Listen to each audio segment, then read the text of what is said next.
Unfortunately, profits have been put ahead of healthcare of children. The items in vending machines are normally candy, chips, pop, donuts, all those things, along with many others.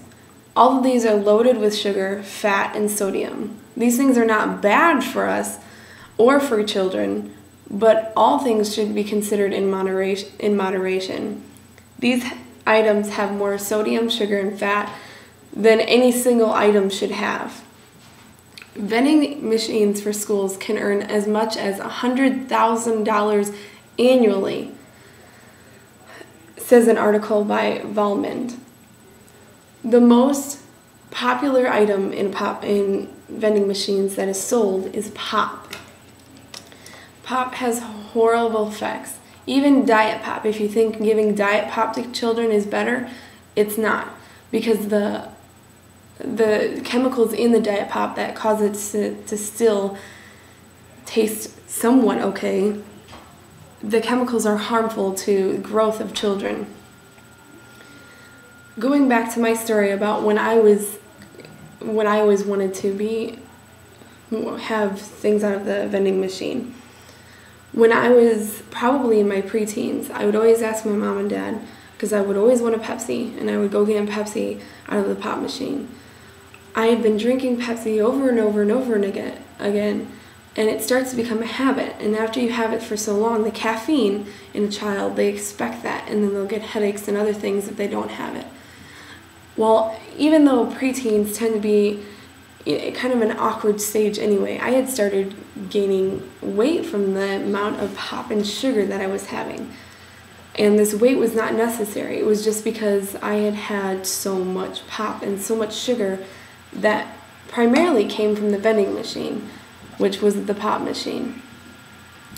Because at first I didn't understand why I was, gaining this extra chubbiness, and I could go run around like kids do, but it wouldn't come off.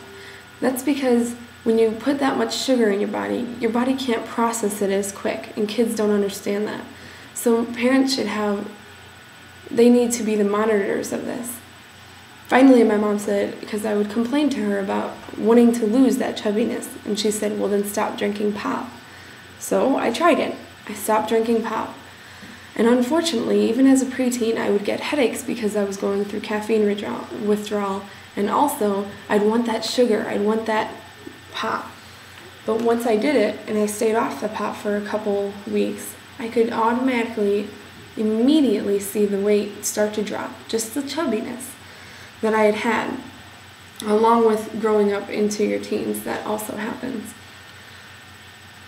But sugar in high amounts is not good for anyone and can lead to obesity and diabetes, two conditions that this country is running rampant in, especially in children.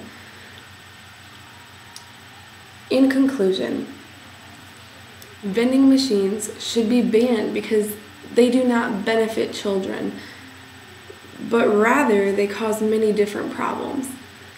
Most children who are obese will also be obese adults.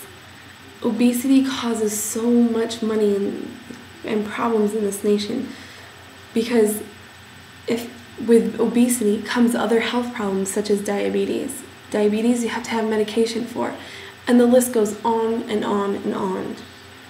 If there's vending machines in the schools, this will create a problem, and more kids will become obese. Vending machines could cause a potentially healthy child to forever have health problems. This is why vending machines should be banned.